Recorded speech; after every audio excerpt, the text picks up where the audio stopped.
À la moitié de la saison estivale, c'est l'occasion de faire un premier bilan du côté des restaurateurs. Jusqu'au 14 juillet, peu de fréquentation et un ticket moyen plutôt bas.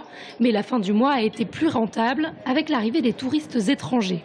On réussit dans le meilleur des cas à stabiliser le chiffre d'affaires et dans les plus mauvais cas à faire des moins 5 jusqu'à des moins 30% pour, les gens qui ne sont pas sur des centres touristiques. Tout le monde fait attention à ce qu'il va dépenser.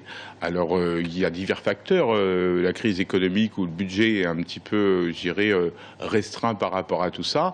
Et puis il y a aussi la peur du gendarme. Alors que les touristes français se contentent souvent d'une carafe d'eau, les Asiatiques et les Russes restent amateurs et consommateurs de vin.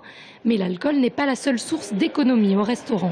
On ne prend plus d'entrées, ça les entrées on en vend de moins en moins. On prend un plat principal, voire un dessert et encore on finit souvent sur un petit café gourmand, une petite gourmandise. Mais on voit que le porte-monnaie est de plus en plus restreint. Même pour les budgets serrés, l'emplacement reste un critère important. On a quand même regardé un peu les prix, mais j'avais envie d'être place Plumereau. L'idée, c'est plat du jour. Donc c'est vraiment... on fait attention quand même.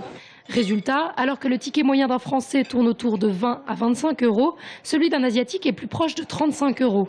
Mais au final, à Tours, les restaurateurs sont satisfaits.